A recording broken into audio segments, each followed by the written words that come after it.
pues la paga del pecado es simplemente la muerte, dice la Escritura. Pero Cristo vino para que nosotros tengamos vida y vida en abundancia. Entonces yo predico a Cristo y a Cristo glorificado, ¿no?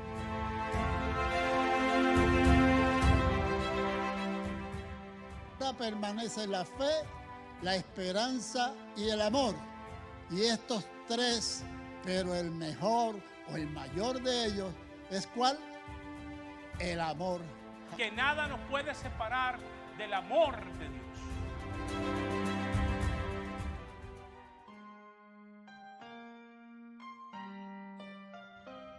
Hoy presentamos el Evangelio que profesamos. Estamos en una serie titulada El Evangelio que profesamos. Estamos en el tercer capítulo del libro de los Efesios, de la carta a los Efesios. Estamos en el capítulo 3 y estamos en la tercera parte, y el título de esta tercera parte es Fortalecimiento en Cristo. La semana pasada vimos acerca de la seguridad que tenemos en Él, y hoy vamos a estar compartiendo 5 certezas que nos da esa seguridad en Él, ¿ok? 5 certezas. Pero antes de eso vamos al texto base que estamos usando para esta serie, que es Efesios capítulo 5 versículo 8. Mire lo que dice Efesios 5, 8. Lo leemos en el nombre del Padre, del Hijo y del Espíritu Santo. Porque en otro tiempo, diga, en otro tiempo, erais tinieblas, mas ahora sois luz en el Señor. Andad. Antes vivíamos de una manera diferente, pero dice la Escritura, de modo que si alguno está en Cristo, nueva criatura es. Las cosas viejas pasaron, todas se hacen nuevas. Señor y Padre, damos gracias en esta mañana por tu amor, tu misericordia. Te pedimos, Señor, que tú nos ilumines a través de tu palabra y tú seas exaltado a través de ella, Señor. Llévanos a toda verdad, Padre, de tal forma que podamos vivir bajo sus convicciones y ponerla por obra en nuestro andar diario. Lo pedimos, Señor, en el nombre de Cristo Jesús. Amén. Pueden tomar asiento, mis queridos hermanos. Como dije, la semana pasada hablamos un poco de la seguridad que nos da estar en Cristo y el haber creído este evangelio que estamos profesando. Pero esto también nos lleva a tener por lo menos 5 certezas dentro de esa seguridad y dentro de este evangelio que profesamos. Así que vamos a comenzar con la número 1 de las certezas, y es que tenemos certeza de tener acceso a la sabiduría en cuanto a la voluntad de Dios para orientar nuestra vida. En el versículo 4 del capítulo 3 les estaba hablando a los efesios y le dice el apóstol Pablo, leyendo lo cual podéis ¿qué? Entender cuál sea mi conocimiento en el misterio de Cristo. Él le está diciendo, ustedes pueden entender lo que le estoy hablando, ustedes pueden entender lo que están leyendo. Y esto, mi querido hermano, es posible a través del conocimiento de Cristo primeramente. El entendimiento de quién es Cristo nos lleva también a poder entender las cosas espirituales. Mi querido hermano, la sabiduría es algo que está disponible no para algunos, sino para todos los cristianos. ¿Sabía eso? ¿Sí o no? La Biblia dice, si alguno tiene falta de, ¿qué dice? Pídala. Y los hispanos somos buenos para pedir. ¿Sí? Yo no sé usted, pero yo cada vez que voy a un sitio donde hay muchos hispanos y están vendiendo cosas, este es el refrán del hispano. ¿Y qué me vas a dar de gratis? ¿Sí o no? ¿Cuánto me vas a dar de descuento? ¿Sí? De hecho, la comida que más nos gusta no es ni la mexicana ni la italiana, es la gratis. Y siempre queremos, ¿verdad?, que nos den algo, mas sin embargo, a través de este evangelio, usted y yo tenemos acceso a la sabiduría de Dios, la sabiduría que viene de lo alto. Y lo único que hay que hacer es pedirle al Señor sabiduría. Y Él nos dará. Y es importante porque este evangelio nos da acceso a eso. Si usted no está en Cristo, si usted no es nueva criatura, usted tiene la sabiduría del mundo. Según Santiago, dice que esta sabiduría del mundo es terrenal y es diabólica. O sea que mucha gente dice por ahí, no, yo me crié en la calle y yo tengo colmillo. ¿Sí? Y la vida me ha enseñado y la gente se deja llevar por las experiencias de la vida. Y dice, eso yo me los conozco, son así, así, así, así. Cuidado, porque esa sabiduría es de este mundo. Esa es la experiencia que te da la vida, pero no es la sabiduría de Dios. Cuidado, porque ese colmillo que decimos tener no obra para bien, porque está enfocado en las cosas de este mundo. La única sabiduría que viene de lo alto está en esta palabra. Pero sin el Espíritu de Dios es imposible poderla entender. ¿Sabe qué? Conocimiento sin entendimiento se convierte en envanecimiento de la persona que lo obtiene. Mucha gente que se conoce la Biblia de rabo a cabo. Y me lo ha dicho, pastor, yo me conozco toda la Biblia. Y yo, qué bueno, porque yo no he llegado hasta allá. Me crié en la iglesia, llevan en el Evangelio desde 1998 y todavía no me sé toda la Biblia. Y no es por falta de estudio. Pero el problema no está en lo que tú sepas, ni en lo que tú conozcas, sino en lo que tú haces. Y para hacerlo tienes que tener entendimiento. Y para eso se necesita sabiduría de Dios. O sea, aquí todos sabemos que debemos amar a nuestro prójimo, ¿verdad que sí? Amar al prójimo, ¿sí? ¿Qué dice los mandamientos? Amarás al Señor tu Dios, ¿verdad? Primero, y luego a tu prójimo, como a ti mismo. ¿Sí? Ahora, vea la distancia entre el conocimiento y la sabiduría. ¿Cuántos lo hacemos correctamente? Se la voy a dejar de asignación. Evalúe su vida y usted sabrá. No quiero juzgar a nadie, ¿verdad? De pronto usted ama a todo el mundo. Pero a mí se me ha hecho difícil aún amar hasta algunos hermanos de la iglesia. Tengo que pedir sabiduría del Señor. Señor, dime cómo lo voy a amar, porque ahorita lo quiero amar con una disciplina de 8 meses, Señor. ¿Sí? Ahora, Pablo quería que todos los hermanos entendieran este evangelio. Contrario a muchos de los predicadores de hoy día, que de hecho esto yo lo escuché en el YouTube, salió este video. No voy a decir de qué país, ¿verdad? Pero dijo, yo recibo una revelación de Dios, dice el hombre. Y esa palabra que yo recibo es tan poderosa que si yo les hablo de la manera que Dios me hable, todos quedarían muertos. Ay, papito. Cuidado que si te tropiezas te vienes desde allá, desde el espacio y caes en la tierra, ¿verdad? Pero el apóstol Pablo dice, yo quiero que todos lleguen al conocimiento. Yo quiero que todos adquieran la sabiduría porque está disponible para todos los que han creído en Cristo. No, esto no es para algunos, esto no es para el pastor, para los maestros, para los líderes de algunas iglesias. Esto es para todos, dice el apóstol Pablo. Yo quiero que todos tengan conocimiento. Vamos un momentito, si es posible, al capítulo 1, versículos 16 al 19 de Efesios. Y miren lo que dice. Dice, no ceso de dar gracias por vosotros, haciendo memoria de vosotros en mis oraciones, para que el Dios de nuestro Señor Jesucristo, el Padre de gloria, os dé espíritu de ¿qué? De sabiduría. El apóstol Pablo quería que la iglesia de los Efesios tuviese la sabiduría que viene de lo alto. Dice, y de revelación en el conocimiento de Él, alumbrando los ojos de vuestro entendimiento, para que sepáis cuál es la esperanza a que Él os ha llamado. Mire que el apóstol Pablo aquí lo que está diciendo es que ustedes, mis queridos hermanos, pueden tener esta sabiduría. Si usted ha profesado a Cristo como su Salvador, si este es el evangelio que usted profesa, usted tiene acceso a esa sabiduría. Entonces, no hay excusa. Entonces los pastores no tuviéramos que dar tanta consejería para cosas simples que están aquí claras en la Biblia.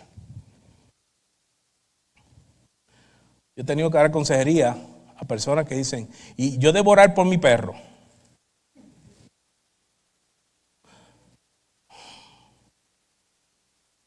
Yo sé que la gente quiere a los perritos y todo, y son como un miembro de la familia, pero no son humanos, mi hermano. Cristo no murió por los perros. ni por los leones, ni por la naturaleza. Y la gente a veces lucha más por eso que por el evangelio y llevar el evangelio a las almas. Hay gente, cristianos, que están más preocupados por una pulga que tiene el perro que por las almas que se pierden en su vecindario. Ahí es donde tú sabes dónde está la sabiduría y si en Allah has adquirido o no. No tengo que juzgarlos. De la abundancia del corazón hablará la boca. Si usted no ha pedido sabiduría es porque no ha querido. Yo la pido todos los días. Porque créame, si no fuese por Él, yo no puedo hacer nada de lo que hago. Incluso siendo un buen esposo. Para yo ser un esposo como Dios pide, yo tengo que pedirle sabiduría a Dios. ¿Sí? Porque si no, esa mujer se me hubiese ido hace años. Usted no me conoce a mí. Mi esposa me conoce a mí. Pero si yo no le pido sabiduría a Dios para dirigir mi hogar, esa mujer no estuviese a mi lado. Si yo no le pido a Dios sabiduría para poder llevar la iglesia, usted no viera lo que está viendo. Esto no es Juan Rodríguez. Esta es la sabiduría de Dios que nos llena a nosotros y nos hace tomar decisiones correctas para la gloria de su nombre. Dice aquí el apóstol Pablo, ¿y cuáles las riquezas de la gloria de su herencia en los santos? ¿Y cuál la supereminente grandeza de su poder para con nosotros, los que creemos según la operación del poder de su fuerza? Los efesios, mis queridos hermanos, habían cambiado de vida. ¿Ok? Vamos a leer también lo que dice aquí un poquito más adelante, en el capítulo 5, versículo 17. Aquella persona, si usted está en Cristo, escuche, listen to me, y no se ofenda con el pastor. Pero mi responsabilidad es decir la verdad. Y la suya es creerla y también decirla. Pero si usted está en Cristo, en este evangelio que ha profesado, y usted no ha pedido sabiduría de Dios, la Biblia dice que somos insensatos. Es una insensatez tratar de vivir la vida como nosotros queremos ya estando en Cristo. Mira lo que dice aquí. Por tanto, no seáis insensatos, sino como entendidos de cuál sea la voluntad del Señor. ¿Usted quiere ser sabio? Busque cuál es la voluntad del Señor. Y la gente hace una pregunta, y a mí me la ha hecho como pastor muchas veces en consejería. Dice, ¿cuál será la voluntad de Dios para mi vida? Aquí está. ¿Sabe cuál es la voluntad de Dios? Que usted le ame de todo corazón y que usted viva para Él. Haga eso. Esa es la voluntad de Él. La voluntad de Dios es que usted ame a su hermano, ame a su prójimo. Esa es la voluntad de Dios. La voluntad de Dios es que usted, mi querido hermano, tenga misericordia de los demás. Esa es la voluntad de Dios. La voluntad de Dios es que usted esparza el evangelio. Esa es la voluntad de Dios. Solamente cuando nos llenamos de la sabiduría de Dios, entonces entendemos cuál es la voluntad de Dios. Yo sé que mucha gente quisiera que el Señor le mandara un texto. ¿Sí? Por WhatsApp. Para que llegue rápido. Diga, siervo amado, mi voluntad es que mañana tú te levantes, ¿sí?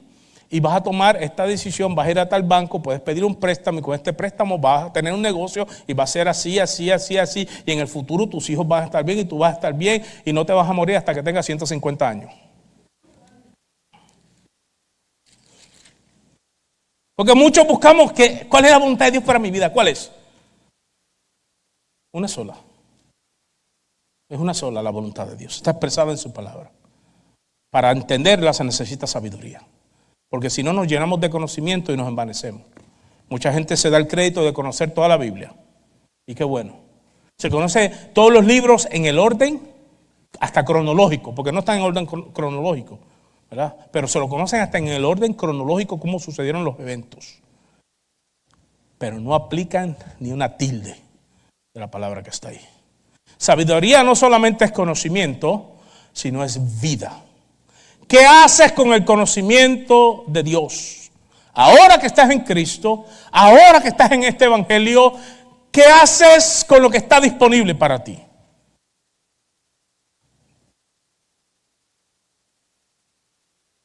Sabio, en mi caso, es saber que mi esposa prepara un ceviche rico.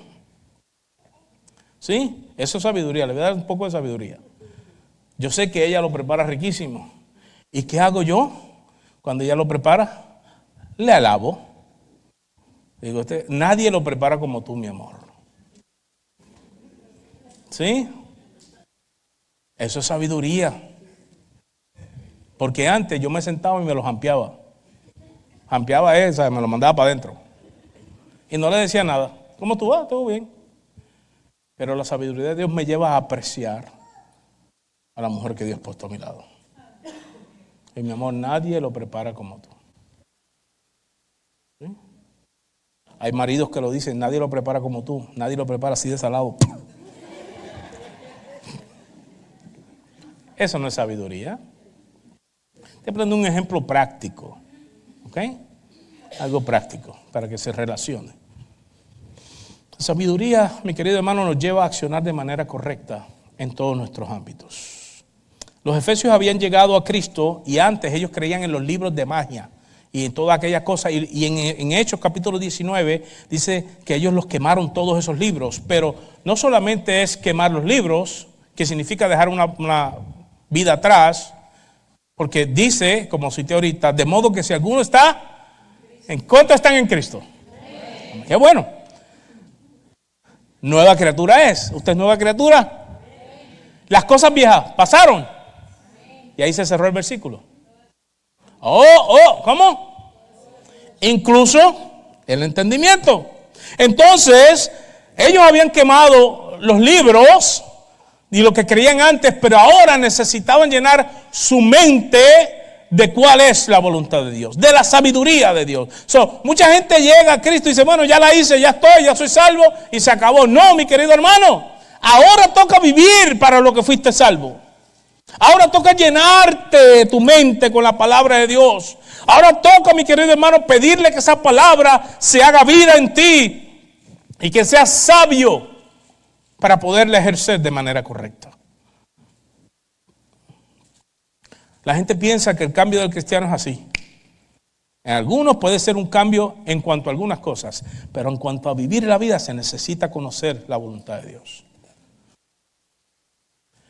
Ayer estábamos en una conferencia de matrimonios. Yo quiero que me levanten los matrimonios que nunca han tenido una diferencia. Ahora yo quiero que me levanten las manos los que han tenido una sola diferencia.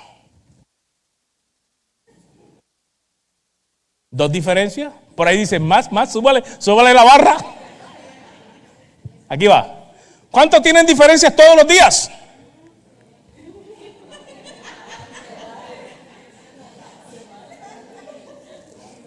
No, dije las manos, no los pies. Ahí está levantando las manos y los pies. ¿Por qué? Porque mire, hay cosas tan sencillas como estas, mi querido hermano.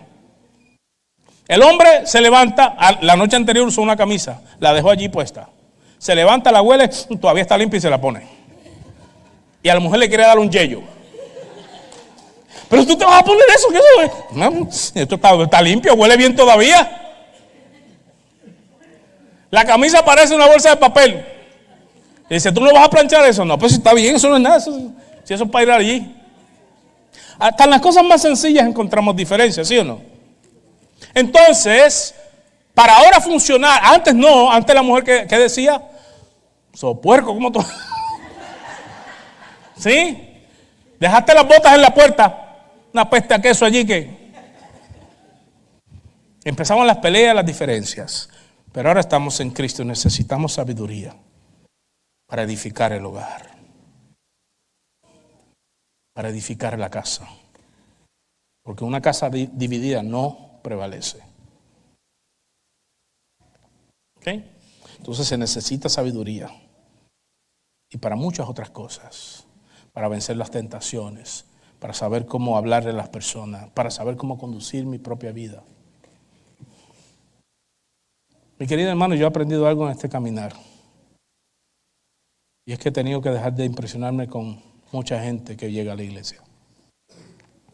antes me causaban impresión. Yo decía, qué tremendo, porque hablaban y decían y parecían ser cristianos que valdría la pena hacer una estatua de cera de ellos en el Museo de los Santos. Pero después me he dado cuenta que su caminar no es conforme a su testimonio verbal. Hay muchos de nosotros que pasamos por esa puerta y parecemos sabios, parecemos. Pero cuando salimos, llegamos a nuestras casas, en nuestros trabajos y en nuestros vecindarios, vivimos la vida. Algunos parece que nunca han escuchado el Evangelio. Y eso es triste. Eso es triste porque no estás aprovechando la vida abundante que Dios tiene para ti. Pero este Evangelio, esta seguridad en Cristo, también me lleva a tener la certeza de que tengo comunión con los demás cristianos que están dedicados a obedecer a Dios. Mira, aquí hay gente de todas las naciones. Aquí hay gente de Cuba, República Dominicana, Puerto Rico, México, Venezuela, Honduras, Nicaragua, El Salvador, Colombia. No sé si hay algún de alguna otra nación, pero pues me perdono. Ecuador. Está bien, no me griten. Por eso no los quería mencionar. De Ecuador, de gente de aquí, de los Estados Unidos, sí, que son de descendencia hispana, pero nacidos y criados acá. Ya vemos de todas partes. Y sinceramente, en este caminar he aprendido a no fijarme tanto de dónde viene la persona, a menos que yo quiera algo de comer y le pido un plato, ¿no? Sí, dame una yuca al mojo. Es rica la yuca al mojo, se las recomiendo. O tráeme una arepita, una reina pepiada bien sabrosa. No hay reina pepiada, pues tráeme un patacón con todo que. ¿Sí? En estos días estaba viendo algo, una macheteada. Así que el hermano Dori lo tiene de tarea. Un buen pozole. O sea, mi querido hermano, qué bueno que venimos de diferentes lugares, pero ahora usted y yo somos uno solo en Cristo. En este tiempo que se escribe esta carta, los judíos no tenían comunión con los gentiles. ¿Quiénes eran los gentiles? Todos aquellos que no fueran parte del pueblo de Israel. Se les consideraba gentiles y para ellos era abominación tener algún tipo de comunión con ellos. ¿Sí? No podían sentarse a la mesa a comer juntos, no podían darle la mano, no se podían contaminar, no podían entrar en las casas de ellos.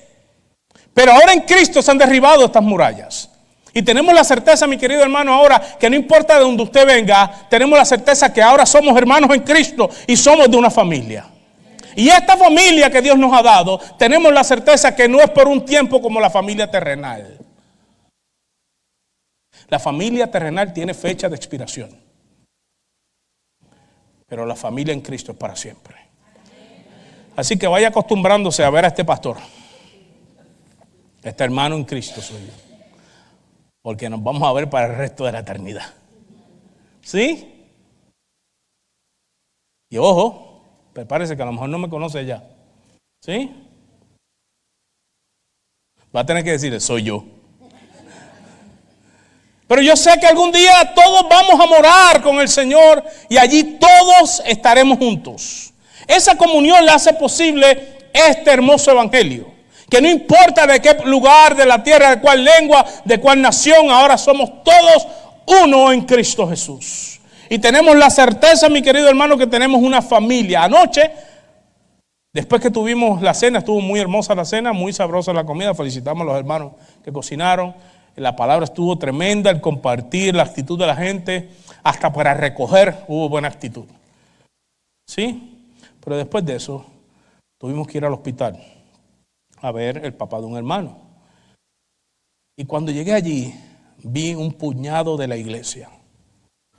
Dije, qué hermosa es la comunión entre hermanos. Faltaba mucha gente allí, de los que estaban en todas las fiestas siempre de esa familia. Faltaban los que siempre venían buscando la diversión. Pero había un puñado de hermanos de la familia de Cristo, de los que tenemos comunión a través de este evangelio, unidos en oración.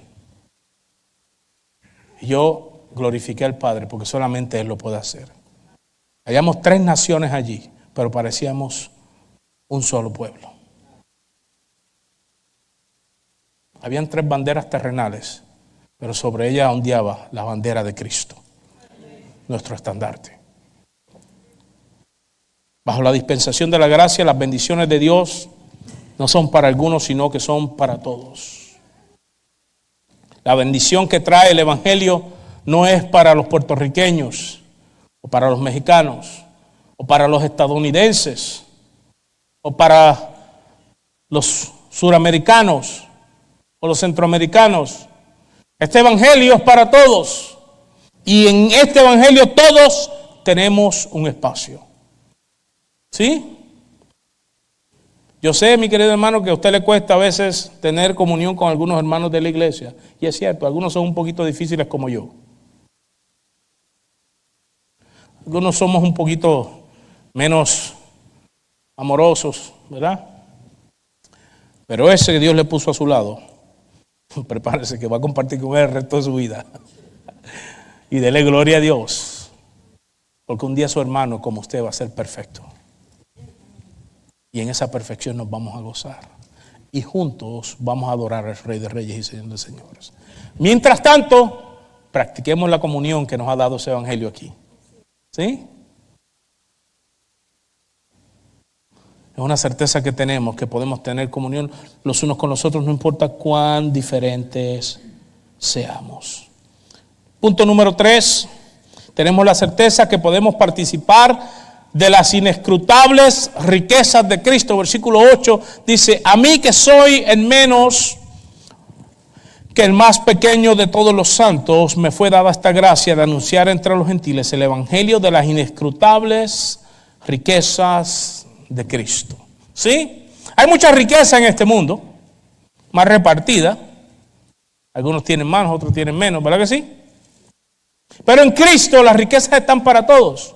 Yo hablaba en el primer servicio que en este mundo hay diferentes clases sociales, ¿sí o no? Están los clase baja, clase media, clase alta, ¿sí? Y los de clase alta pues se mueven en su esfera, ¿sí? Y ellos tienen una riqueza que quizás el otro no tenga. Y yo decía que llegan, invitan a un pobre a esa reunión y llega con los tamales. Y todo el mundo, ay Dios mío, qué tamales para esta fiesta. Sí. Aquí se come prosciutto y manchego.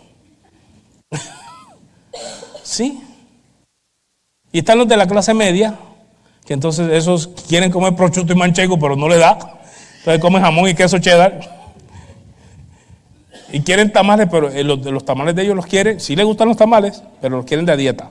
¿Sí? Que no tengan mucha grasa, que no le pongan manteca de puerco. Y están los pobres que se comen todo lo que encuentran. ¿Sí? Que vengan los tamales y ¿qué es eso? ¿Qué es esa cosa negra? Javier, pónsale encima el tamal. Y ponle salsa, que con la salsa todo se disfraza. Pero ahora en Cristo, nosotros somos un solo pueblo, como dije anteriormente. Ya no hay esas diferencias porque todos estamos en comunión. Y las riquezas que se nos otorgan no son las riquezas de este mundo, sino las espirituales. Y en eso todos tenemos una sola clase, hijos de Dios. Y todos los hijos de Dios tienen acceso a las riquezas espirituales en Cristo Jesús. Qué bonito, mi querido hermano. Pablo habla mucho de las riquezas espirituales. Por ejemplo, en el capítulo 1, versículo 7, habla de las riquezas de su gracia y las riquezas de la gloria de su herencia. En el capítulo 2, 7 de Efesios, habla de las abundantes riquezas de su gracia. Y muchos de nosotros que estamos aquí queremos algún tipo de riqueza, ¿verdad que sí? Compartía yo en el primer culto de una conferencia que vi de hombres, y el que está dando la conferencia saca un billete así nuevo, planchadito, y lo enseña, y dice: ¿quién agarraría este billete? Pues, todas las manos se levantaron. ¿No levantaría la suya también? Yo lo estaba viendo por televisión, hasta yo levanté la mano. Pero él lo dobla por la mitad y dice: ¿alguien todavía lo quiere? Pues todo el mundo. Después lo dobló en pedacitos y dijo: ¿alguien lo quiere? Pues todo el mundo levantaba la mano. Después lo abrió, lo estrujó así y lo puso así. ¿Sabe que el papel se abre un poco y se abrió el billete así? Todo estrujado, hermano, como la camisa de algunos hermanos aquí. No aquí, sino en la casa. En la casa con la que se va, que la mujer lo regaña. Mire, Y luego le dice, ¿quién lo quiere? Pues todo el mundo. Lo tiró al piso y lo pisó. Y lo levantó y dijo, ¿quién lo quiere? Pues todo el mundo. Después lo escupió. Y ahí yo dije, bueno, yo lo quiero, pero yo le paso hand sanitizer, igual me lo llevo. ¿Usted sabe por qué todo el mundo quería el billete? Porque entendía su valor. Mucha gente quiere riquezas porque las riquezas de alguna manera traen algún beneficio terrenal. Pero en Cristo tenemos las riquezas disponibles para nuestro bienestar espiritual. Y no es un billetito de 100, sino que dice la Escritura que Él nos bendijo con toda bendición espiritual en las regiones celestes en Cristo Jesús. Y podemos tener la certeza que tenemos el acceso a la paz. Tenemos acceso, mi querido hermano, a la sabiduría. Tenemos acceso, mi querido hermano, al consuelo. Tenemos acceso a la dirección. Tenemos acceso a un futuro seguro. Tenemos acceso a una promesa. Tenemos acceso al cuidado de Dios. Las riquezas más grandes son las espirituales. ¿Sí? Porque cuando lo material no puede suplir, lo único que queda es la esperanza que tenemos en el Señor. Cuando el dinero no puede pagar la paz de su hogar, solamente Cristo lo puede traer. Cuando el dinero, mi querido hermano, no puede poner un plato a su mesa, Cristo proveerá para su mesa, porque Él ha prometido tener cuidado de nosotros. Cuando llegue la muerte, que siempre va a llegar, tenemos la certeza que salimos de aquí a morar con nuestro Señor. En la cruz el Señor tenía 2 ladrones y uno de ellos le dice, Señor, acuérdate, por favor, recuérdate de mí cuando llegues a tu gloria. Y el Señor le dijo, desde hoy estarás conmigo en el paraíso. Esa es la esperanza, esas son las riquezas espirituales en Cristo. La riqueza de que ahora yo puedo leer esta palabra y la puedo entender y ponerla por obra en mi vida. Y eso traerá bendición. ¿Usted quiere las bendiciones del Señor? Aquí están. Las riquezas de Dios están disponibles para todos. Este evangelio que hemos profesado, esta fe que tenemos en Cristo, nos ha abierto la puerta a todas estas bendiciones espirituales, sobre todo a las riquezas de su gracia. Usted sabe que nadie está más allá del alcance de la gracia de Dios y de su misericordia, no importa lo que haya pasado en su vida.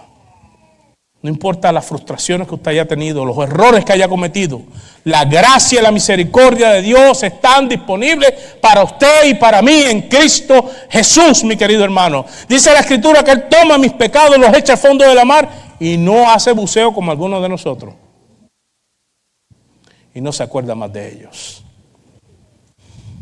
Porque algunos de nosotros decimos, yo te perdono, lo echamos así, pero lo echamos con una soga. Y cuando Él da la vuelta, la echamos de nuevo en la barca. Pero en el Señor, Él ha perdonado todo. Y no se acuerda más de eso. Yo sé que mucha gente dice, un día nos vamos a presentar y el Señor va a sacarlo. No, el Señor lo que va a hacer para sus hijos es ver cómo vivieron después de eso. Y conforme a cómo hayan vivido, va a otorgar galardones. Pero en cuanto a la salvación, tus pecados ya han sido perdonados. Y no se acuerda más de ellos. Eso es una riqueza. Eso es una riqueza porque a veces nuestra propia conciencia no nos deja libre de un pecado que hemos cometido. A veces no son otros los que nos acusan, sino nuestra propia conciencia. Y eso es una riqueza que no la compra el dinero. Esto nos lleva a la cuarta certeza. Sabiendo todo esto, tenemos la certeza que ahora somos responsables de llevar este evangelio a otras personas.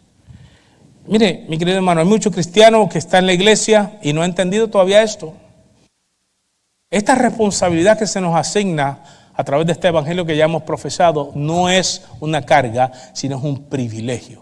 Es un privilegio que usted sea portavoz de este evangelio. Usted sabe que hay muchos embajadores en el mundo, ¿sí? Y cada embajador representa a una nación. Y usted ve que ellos, donde quiera que llegan, ¿qué dicen? Soy el embajador tal y tal. Una vez yo trabajaba aquí en un dealer de autos de buena marca. Yo era empleado, ¿ok? Yo seguía manejando un Honda. y llegó un embajador. Y se aproxima con ¿verdad? Con su ayudante, y habían dejado el carro en el área de servicio y vinieron al departamento de parte donde yo trabajaba, y allí teníamos camisetas y cosas, ¿sabes? Con la marca. Y él estaba allí y me la trae y me dice: yo quiero comprar esto. Yo soy embajador de tal y tal, y nosotros no pagamos taxes. Y saca su ID y me da el papel para que no cobremos taxes. Él estaba orgulloso de representar a otro país. La diferencia es que ese orgullo envanecía su corazón.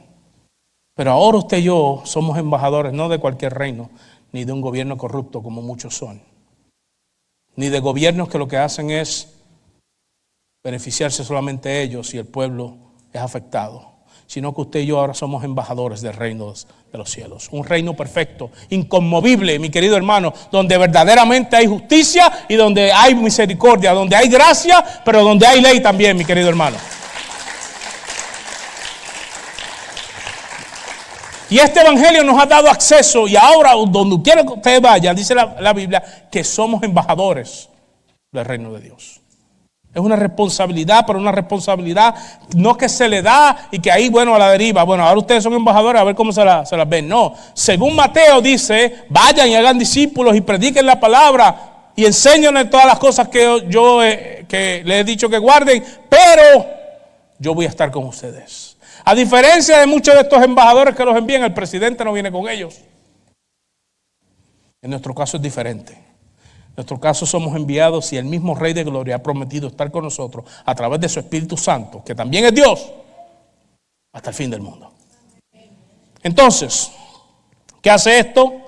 Nos da a nosotros el privilegio de aclararle a los demás cuál es el evangelio de salvación. Versículos 9 al 10 del capítulo 3 de Efesios dice lo siguiente: y de aclarar a todos cuál sea la dispensación del misterio escondido desde los siglos en Dios, que creó todas las cosas, para que la multiforme sabiduría de Dios sea ahora dada a conocer por medio de ¿qué? De la iglesia. ¿A usted, iglesia? Ese es el evangelio que ahora usted y yo profesamos, que somos ahora iglesia de Jesucristo. Y qué bueno que tenemos sabiduría y tenemos acceso a muchas cosas y a su riqueza, y que ahora somos uno en Él, pero también entendemos la gran responsabilidad y el privilegio de ser testigos del Señor. Mire, mi querido hermano, más que el título de pastor, esto es para la edificación de la iglesia, pero en realidad mi tarea principal es ser testigo del Señor donde quiera que yo vaya. Los títulos a veces son mal interpretados. Piensan que el único que puede predicarle a otros es el pastor. Piensan que el único que cuando el pastor ora, entonces que la persona es salva. You're wrong. Está equivocado, mi hermano, si piensa así. Cada uno de nosotros puede esparcir el evangelio donde quiera que va. O sea, la gente que yo me he topado en la calle y me dice: tenga, Dios le bendiga, y me dan un tratadito, algo sencillo. O hay personas que me han dicho: ¿podemos orar por usted? Y yo los miro y le digo: no, yo soy pastor, y tenemos una pequeña conversación. Y le digo: ¿eres líder en tu iglesia? Me dice: no, yo simplemente salgo por ahí. No se necesitan los títulos para entender lo que somos. Y está esta gente en las comunidades predicando el evangelio, hablándole a otros, orando por otros. Es una responsabilidad que se nos ha dado a toda la iglesia, es un privilegio. Mi querido hermano, es un privilegio ser parte de un reino que es perfecto y que va a ser para siempre. Si usted todavía no comprende eso, mi hermano, de verdad, ore al Señor. Necesita revelación del Espíritu Santo. Necesita entender la sabiduría de Dios, porque es el privilegio más grande que usted tiene aquí. Mejor que su carrera profesional, mejor que sus logros personales, mejor que todo el dinero que pueda acumular en el banco, mejor que la casa tan bonita que tiene. El privilegio más grande es ser el embajador del reino de los cielos.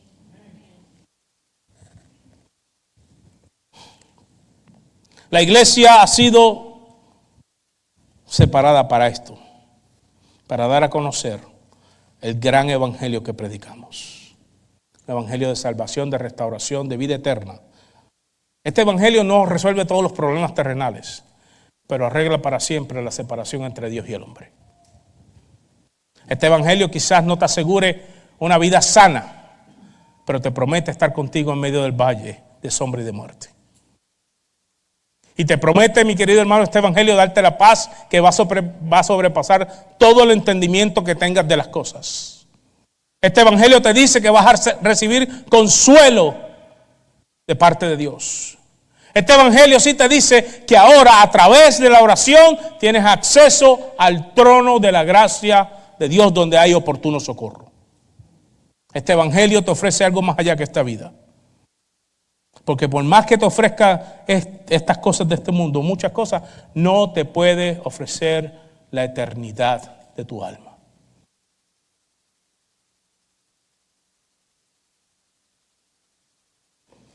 Por último, la última certeza es que somos llenos de poder a través de la oración en todos los asuntos de nuestra vida, especialmente los asuntos espirituales.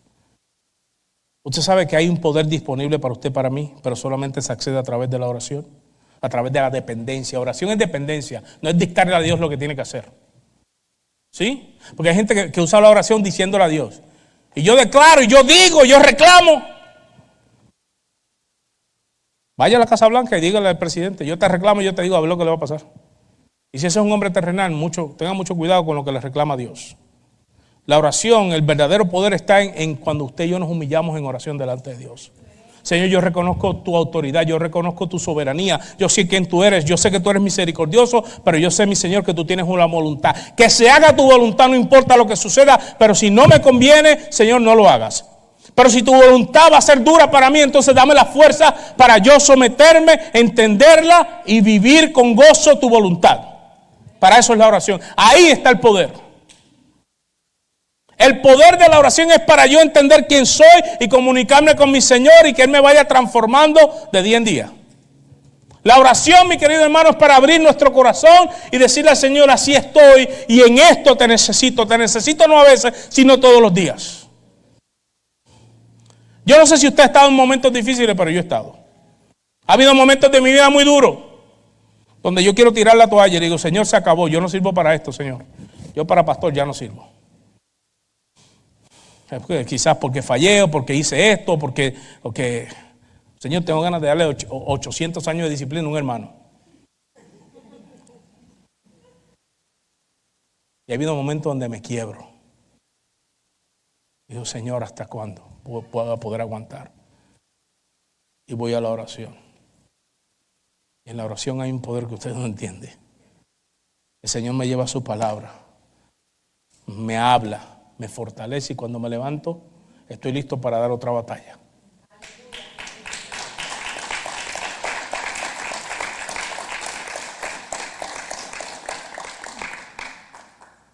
El cristiano, mi querido hermano, es como una pared donde pintan grafitis. Llevamos las marcas de nuestras batallas. Llevamos las cicatrices de nuestras luchas. Pero en todas ellas se ha aplicado la medicina del poder de Dios, que toma lo que parece que es contrario y lo torna para bien para todos los que hemos creído en su nombre. Y en la oración somos fortalecidos. Y en la oración, mi querido hermano, usted y yo ahora somos escuchados. Y en la oración, mi querido hermano, usted y yo ahora somos levantados. Somos animados, mi querido hermano. Somos, mi querido hermano, ahora fuertes en el Señor y en el poder que da su fuerza por medio de la oración. Cuando usted lee este capítulo, en el capítulo 6, versículo 10 en adelante, va a hablar de la armadura de Dios. Y cuando terminan de hablar de toda la armadura, dice, pero sobre todo, en oración. La oración, mi querido hermano, es aquello que pone todo junto. En la oración es que se pide la sabiduría y la oración te va a llevar a entender dónde está. La oración es el agua espiritual del cristiano. Si usted no ora, se va a secar. Versículos 14 y 19 del capítulo 3 de Efesios dice, ¿lo tiene? Por esta causa que dice el apóstol Pablo, doblo mis rodillas. Va la oración. ante el Padre de nuestro Señor Jesucristo, de quien toma nombre toda familia en los cielos y en la tierra, para que os dé conforme a las riquezas de su gloria, al ser que fortalecidos, ¿cómo dice?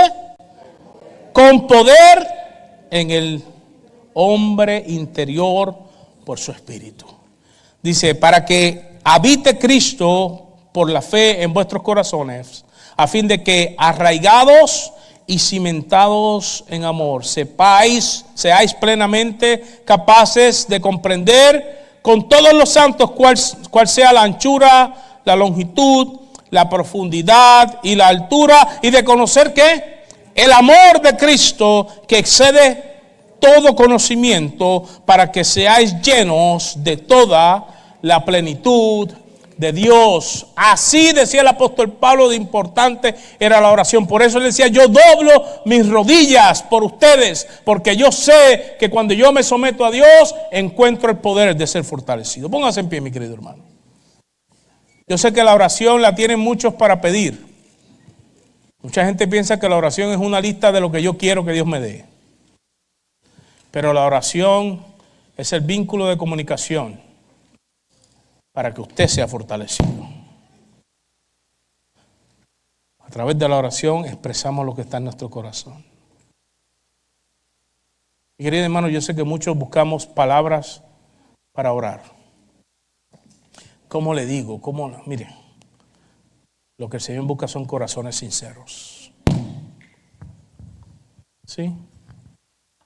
Moisés fue el único hombre que pudo de alguna manera hablar con Dios cara a cara prácticamente. Y Moisés era muy sincero.